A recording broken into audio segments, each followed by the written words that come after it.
Hello readers, welcome back. Winn-Dixie. I'm going to read chapter 10-11 today, and what I want you to do is just to pick a different character in your book. It could be the book that you're reading now, it could be a new book that you started, it could be anything with a character, something that you haven't done yet, and we're just still talking about character traits. And then it's the same, one of the same forms that you've had before, where you pick the character trait and then you back it up with supporting details from the story that backs up your character trait. Okay, just keep reviewing a little bit until we get in a little bit more into the meat and potatoes of this book. So we're kind of halfway through it, so we have a little bit to go yet. All right, chapter 10. I told Gloria Dump everything. I told her how me and the preacher had moved to Naomi and how I had to leave all my friends behind. I told her about my mama leaving, and I listed out the 10 things that I knew about her. And I explained here in Naomi, I missed mama more than I ever did in Watley. I told her about the preacher being a turtle, hiding all the time inside his shell. I told her about finding Winn-Dixie in the produce department and how, because of him, I became friends with Miss Franny Black and got a job working for a man named Otis at Gertrude's Pets. I got invited to Sweetie Pie Thomas's birthday party. I even told Gloria Dump how Dunlap and Stevie Dewberry called her a witch, but I told her they were stupid, mean, bald-headed boys, and I didn't believe them anyhow. Not for long anyhow. And the whole time I was talking, Gloria Dump listened. She nodded her head, smiled, frowned, and sang, and is that right? I could feel her listening with all her heart, and it felt good. You know what? She said when I was all done. What? Could be that you got more of your mama in you than just the red hairs and freckles and running fast. Really? I said. Like what? Like maybe you got her green thumb. The two of us could plant some things and see how it grows. Test that thumb out. Okay, I said. What Gloria Dump picked for me to grow was a tree. Or she said it was a tree. To me it looked more like a plant. She dug me a hole for it, and then she put it in the ground and patted dirt all around it tight like it was a baby being tucked into bed. Kind of a tree is it? I asked Gloria Dump. It's a wait and see tree, she said. What do you mean? It means that you gotta wait for it to grow up before you know what it is. Can I come back and see it tomorrow? I asked. Child, she said, as long as this is my garden, you are welcome in it. But the tree ain't going to be changed by tomorrow. But I want to see you too, I said. Said Gloria Dump. I ain't going to be nowhere. I'm going to be right here. I woke up Winn-Dixie then. He had had peanut butter in his whiskers, and he had kept yawning and stretching. He licked Gloria Dump's hand before I left and thanked her. That night when the preacher was tucking me into bed, I told him how I got a job at Gertrude's Pets. And I told him about making friends with Miss Franny Black and getting invited to Sweetie Pie's party. And I told him about meeting Gloria Dump. Winn-Dixie laid on the floor, waiting for the preacher to leave so he could hop on the bed like he always did. When I was done talking, the preacher kissed me goodnight and then leaned way over and gave Winn-Dixie a kiss too, right on the top of his head. You can go ahead and get up there now, he said to Winn-Dixie. Winn-Dixie looked at the preacher. He didn't smile at him, but he opened his mouth wide like he was laughing, like the preacher just told the funniest joke in the world. And that was what amazed me the most. The preacher laughed back. Winn-Dixie hopped on the bed, and the preacher got up and turned out the light. I leaned over and kissed Winn-Dixie too, right on the nose. But he didn't notice. He was already sleeping and snoring. Chapter 11. That night, there was a real bad thunderstorm. But what woke me up wasn't the thunder and the lightning. It was Winn-Dixie, whining and butting his head up against my bedroom door. Winn-Dixie, I said, what are you doing? He didn't pay attention to me.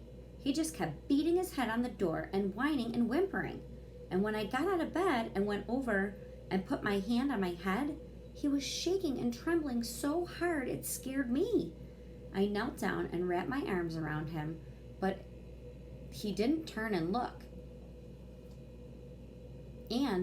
at me and smile or sneeze or wag his tail or do any of the normal Winn-Dixie things. He just kept beating his head against the door, crying and shaking. "You want the door open?" I said. "Huh? Is that what you want?" I stood up and I opened the door, and Winn-Dixie flew through it like something big and ugly and mean was chasing him. "Winn-Dixie," I hissed, "come back here." I didn't want him going up and waking the preacher up. But it was too late. Winn-Dixie had already been at the other end of the trailer in Preacher's room. I could tell because there was a spiraling sound coming from Winn-Dixie jumping in and out of his bed. And there was a sound from the preacher like he was real surprised. But none of it lasted for long. Winn-Dixie came back tearing out of the preacher's room, panting and running like crazy. I tried to grab him, but he was going too fast. "Opal?" said the preacher.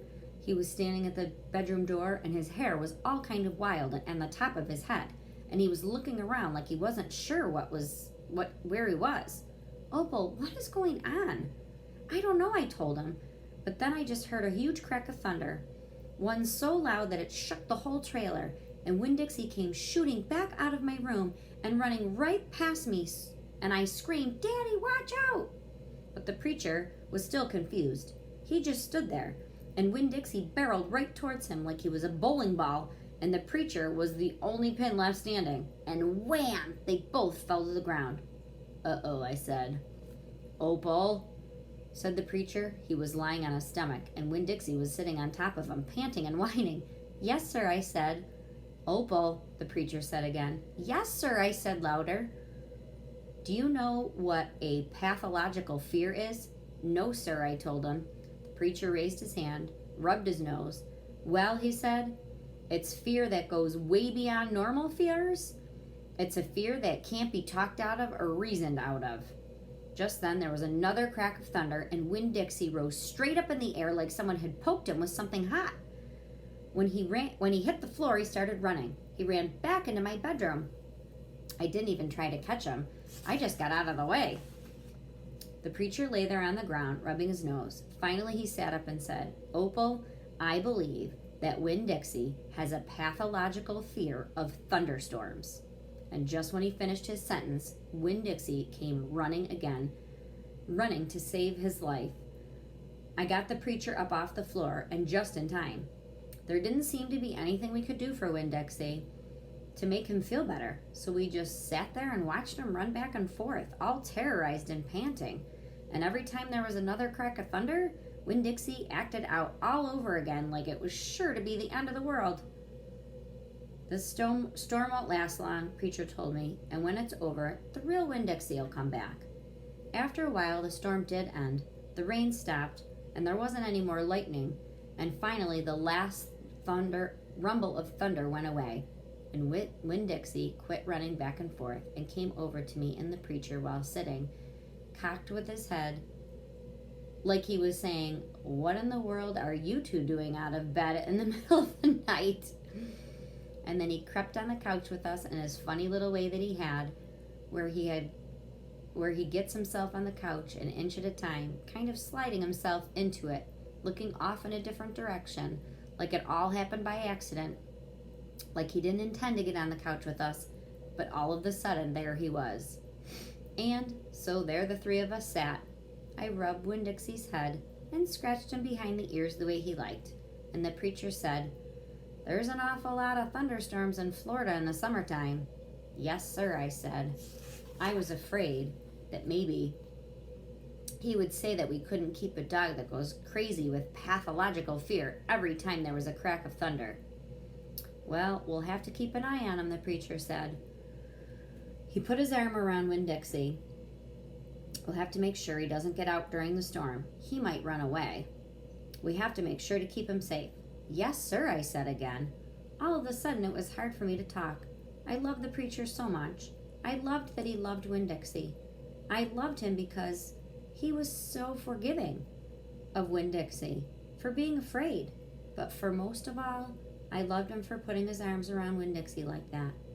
Like he was already trying to keep him safe. Okay, so that was chapter 10 and 11. And what I want you to do